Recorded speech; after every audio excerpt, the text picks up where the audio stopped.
Hello everyone, teaching संस्था में आप सभी का स्वागत है एक बार फिर से। तो आज का जो टॉपिक रहने वाला है फ्राइड का सिद्धांत, इससे 30 प्रश्न करेंगे। इसके पहले मैंने कोहलबर्ग, स्किनर और वाइगोस्की, जीन पियाजे, थॉर्नडाइक को करवा दिया है। अगर आपने नहीं देखी, प्लेलिस्ट में सारी ऐड है, जाकर देख लीजिएगा, ठीक है। तो ये सीटेड पेपर सेकंड फर्स्ट दोनों के लिए होगा, एमपीटेट फर्स्ट सेकंड दोनों के लिए, रीट फर्स्ट सेकंड दोनों के लिए और यूटेट फर्स्ट सेकंड दोनों के लिए होगा, ठीक है। तो ये आपके एग्ज़ाम होने वाले हैं, इन सभी के लिए सीडीपी आपका इम्पॉर्टेंट है। पहला क्वेश्चन है आज के सेशन का, फ्राइड के सिद्धांत में कौन सा तत्व मन का सबसे प्रारंभिक भाग होता है? तो ये ईड होगा, ईड, ठीक है। ईड, ईगो, सुपर ईगो, ये तीन है फ्राइड के जो मन का सबसे जो क्रम वाइज है, यानी पहला ईड हो जाएगा, फिर ईगो हो जाएगा, फिर सुपर ईगो हो जाएगा, ठीक है। अगला क्वेश्चन है, ईगो का मुख्य कार्य क्या है? ईगो का मुख्य कार्य है संतुलन बनाना, ठीक है। ईगो का मुख्य कार्य है संतुलन को बनाना। नेक्स्ट क्वेश्चन है, फ्राइड के अनुसार किस चरण में बच्चे को अपने माता पिता के प्रति आकर्षण होता है? अपने माता पिता के प्रति जो आकर्षण होता है, ये जो फालिक चरण होता है, जो फालिक चरण होता है, फालिक चरण में बच्चे को आकर्षित होता है बच्चा, ठीक है। फ्राइड के सिद्धांत किस प्रकार की चिकित्सा में महत्वपूर्ण है? तो ये मनोविश्लेषणात्मक सिद्धांत दिया है फ्राइड ने, ठीक है। अगला क्वेश्चन है, ऑडिपस कॉम्प्लेक्स किसके लिए प्रयोग किया जाता है? तो ऑडिपस जो कॉम्प्लेक्स है, ये पिता के प्रतिस्पर्धा के लिए प्रयोग किया जाता है, ओके। अगला क्वेश्चन है, फ्राइड के अनुसार अवचेतन मन का अध्ययन किस विधि से किया जाता है? अवचेतन मन का, तो जो मानसिक विश्लेषण है ना, इसके माध्यम से अवचेतन मन का अध्ययन किया जाता है। अगला क्वेश्चन है, फ्राइड के सिद्धांत में सुपर ईगो का क्या कार्य है? तो सुपर ईगो का कार्य है नैतिकता, ठीक है। नैतिकता ही सुपर ईगो का कार्य है। अगला प्रश्न है, अपने फ्राइड सपने जो हैं, ये फ्राइड के सिद्धांत में किस प्रकार से देखे जाते हैं? तो अवचेतन की अभिव्यक्ति के द्वारा फ्राइड के सिद्धांत के अनुसार सपने देखे जाते हैं, ठीक है। नेक्स्ट क्वेश्चन है, किस सिद्धांत के अनुसार मनुष्य के व्यवहार को ईड, ईगो और सुपर ईगो द्वारा प्रभावित किया जाता है? तो ये मनोविश्लेषण सिद्धांत के अनुसार मनुष्य के व्यवहार को ईड, ईगो, सुपर ईगो प्रभावित करता है।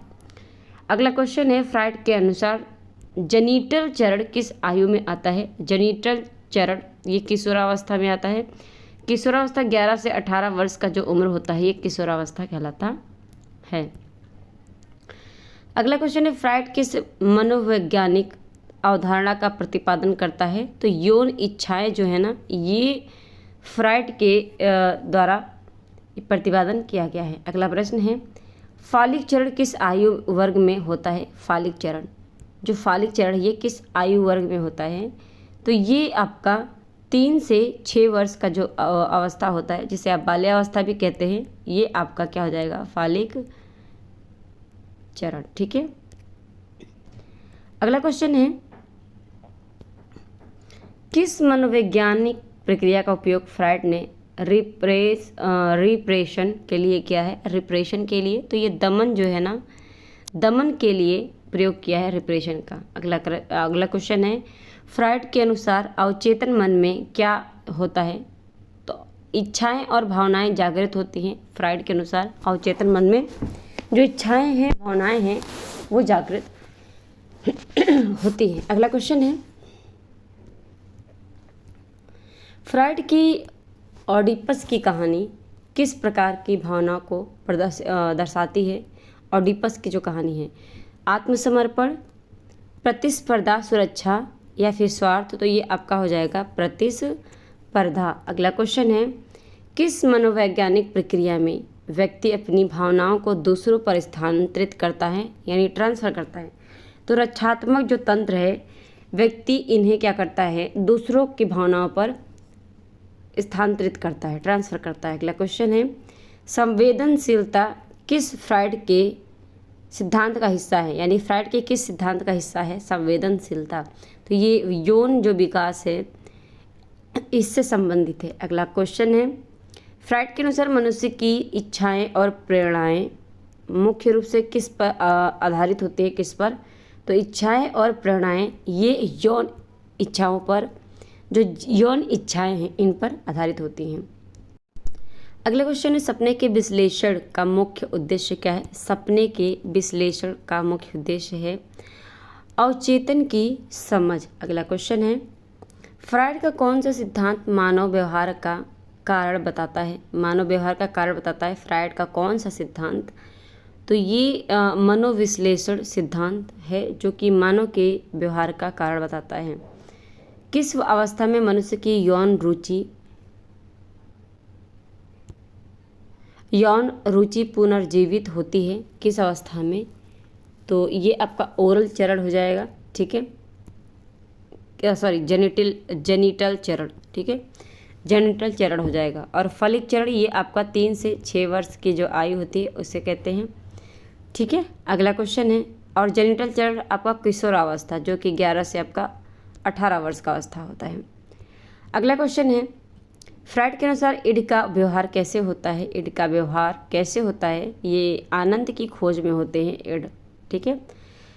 प्रक्षिप्ति प्रोजेक्शन, ठीक है, प्रोजेक्शन का क्या मतलब है।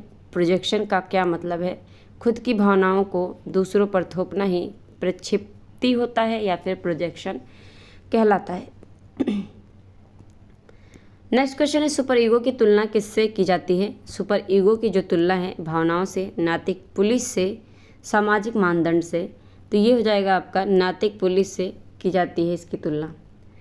किस सिद्धांत में बच्चा अपनी माता के प्रति आकर्षक महसूस करता है, किस सिद्धांत में। तो ये आपका हो जाएगा ऑडिपस कॉम्प्लेक्स जो है ना, इसमें बच्चा अपनी माता की तरफ आकर्षित होता है। फॉलिक जो है ये आपका 3 से 6 वर्ष का, और जेनिटल किशोरावस्था जो कि आपको 11 से 18 वर्ष का आयु होता है, ठीक है। अगला क्वेश्चन है, सपनों का विश्लेषण किस किताब में है। सपनों का विश्लेषण ये आपका द इंटरप्रिटेशन, ठीक है, द इंटरप्रिटेशन ऑफ ड्रीम्स में दिया गया है। अगला क्वेश्चन है, ईगो का विकास किसके अनुभव से होता है। ईगो का विकास ये होता है नैतिकता से, सामाजिक अनुभव से, ठीक है। अगला क्वेश्चन है, किस प्रकार की चिकित्सा में फ्राइड ने अवचेतन मन का अध्ययन किया। अवचेतन मन का जो अध्ययन है ये किया, ये मनोविश्लेषणात्मक चिकित्सा के,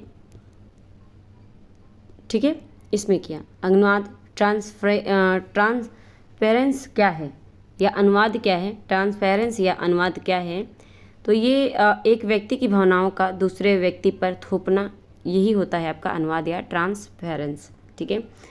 लास्ट क्वेश्चन है, किस अवधारणा का उपयोग फ्राइड ने स्वास्थ्य और बीमारी की व्याख्या के लिए किया। तो ये मनोविश्लेषण का प्रयोग किया, ठीक है। अरे मैं मजाक कर रही,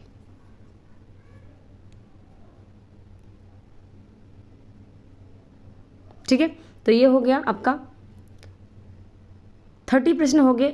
कैसे लगी क्लास कमेंट करके जरूर बताइएगा, और अपने साथियों को शेयर करके उन्हें भी इस चैनल से जोड़ लीजिए ताकि उन तक भी ये क्लास पहुँचे, वो भी अपनी तैयारी कर सके टॉपिक वाइज। और अभी तक चैनल को सब्सक्राइब नहीं किया है और कंटेंट आपको बेस्ट लग रहा है, आपको ये तरीका सही लग रहा है, तो प्लीज़ चैनल को सब्सक्राइब कर लीजिए, बेल आइकन प्रेस कर लीजिए ताकि नोटिफिकेशन आपको क्लास की मिलती रहे। डेली 12 बजे ये क्लास आपको मिलती है, ठीक है। मिलते हैं हम नेक्स्ट क्लास में। आज के लिए इतना ही, धन्यवाद।